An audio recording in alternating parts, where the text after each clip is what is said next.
মালবাজারে পিকনিকের গাড়ি দুর্ঘটনার শিকার, আহত 11 জন। নবনির্মিত বাগড়াকোটের লুটপুলে পিকনিক করতে গিয়ে দুর্ঘটনার শিকার হলেন মালবাজার শহরের একাধিক বাসিন্দা। ঘটনা প্রসঙ্গে জানা যায়, বৃহস্পতিবার মালবাজার থেকে আনুমানিক 13 জন আইসিডিএস কর্মী অর্ধসমাপ্ত বাগড়াকোটের লুটপুলে পিকনিক করতে যান। ফেরার সময় তাদের পিকনিকের ম্যাজিক গাড়ি রাস্তার ধারে থাকা সিমেন্টের ব্লকে ধাক্কা মেরে উল্টে যায়। গাড়িতে থাকা প্রত্যেকেই গুরুতর জখম হন। তাদের গাড়ির পেছনেই থাকা মালবাজারে আরও কিছু বাসিন্দা উদ্ধার কাজে হাত লাগায়। আহতদের দ্রুত উদ্ধার করে মালবাজার সুপার স্পেশালিটি হাসপাতালে নিয়ে আসা হয়। ঘটনার খবর পেয়ে মালবাজার হাসপাতালে পৌঁছান পৌরসভা চেয়ারম্যান স্বপন সাহা, কাউন্সিলর সুরজিৎ দেবনাথ সহ অন্যান্যরা। আহতদের দ্রুত চিকিৎসার ব্যবস্থা করা হচ্ছে বলেই জানা গিয়েছে। পিকনিকের দলে থাকা ইলা রুদ্র নামে আইসিডিএস কর্মী জানান, ছুটি পেয়ে সহকর্মীরা মিলে ঘুরতে গিয়েছিলাম বাগড়াকোটের লুটপুলে। ফেরার পথে এরকম দুর্ঘটনার শিকার হব ভাবতে পারিনি। উদ্ধারকারীদের মধ্যে শুভময় রায় এবং শুভদীপ সেনগুপ্ত বলেন, দুর্ঘটনা দেখেই আমরা উদ্ধার কাজে হাত লাগাই এবং দ্রুত তাদের হাসপাতালে নিয়ে আসার চেষ্টা করি। একটা ভয়ানক অ্যাক্সিডেন্ট, মালবাজার প্যাসেঞ্জার গাড়ি নম্বর এটা।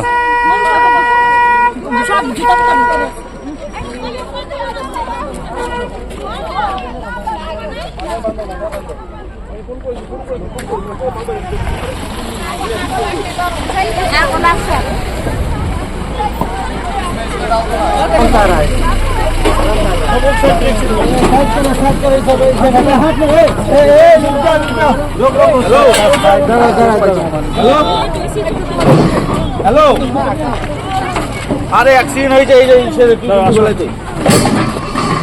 হ্যালো, আর কে তুমি আসো, আর কে আছে? চলো চলো চলো চলো চলো।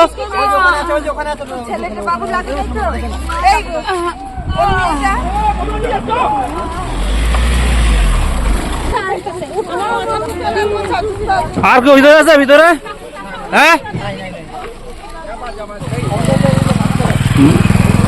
ভয়ানক অ্যাক্সিডেন্ট মালবাজারে। পুরো অ্যাক্সিডেন্ট হয়ে গেছে। সবই মালবাজারের প্যাসেঞ্জার বেশিরভাগই আছে। স্নেক ব্রিজ, বাগড়াকোটের হদলাবাড়ি।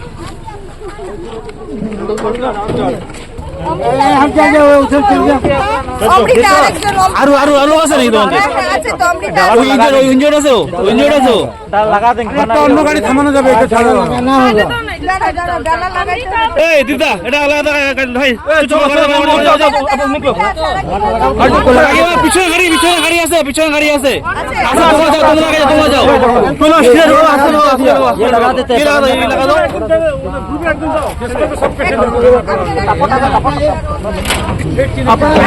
সিধে হসপিটাল আসতেছি। তোমরা চিন্তা কোনো ব্যাপার নাই, আছে কোন টেনশন।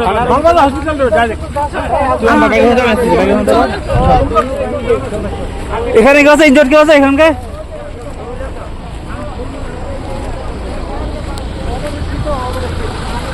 ভয়ানক অ্যাক্সিডেন্ট, সবাইকে হসপিটালে পাঠানো হয়ে গেল। সবাইকে পাঠানো হয়ে গেল। ঠিক আছে, গাড়ি কন্ডিশন নেই। গাড়ি নম্বর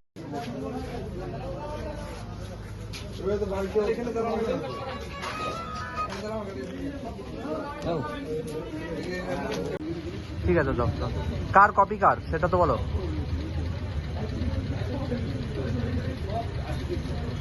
দুর্ঘটনা, হ্যাঁ, যারা আহত হয়েছে বা রেফার হয়েছে তাদের দ্রুত সুস্থতা কামনা করি এবং যারা এই ব্রিজটা নির্মাণ করছেন অবিলম্বে সম্পূর্ণ না হওয়া পর্যন্ত পর্যটকদের জন্য আটকে দেওয়া উচিত। তার কারণ ওখানে অনেকটা অংশেই প্রোটেকশনবিহীন এবং এই প্রোটেকশনবিহীনের জন্য আরও বড়সড় দুর্ঘটনা হতে পারে, যার জন্য এটা পর্যটন জায়গা, এখানে পর্যটকরা আসবেই এবং এটা মরশুমও চলছে পর্যটন, যার জন্যে আরও সতর্কীকরণ হওয়া উচিত এবং ওখানে একটা প্রোটেকশন যাতে ওখানে সম্পূর্ণ না হওয়া পর্যন্ত কাউকেই যাতে অ্যালাউ না করা হয়।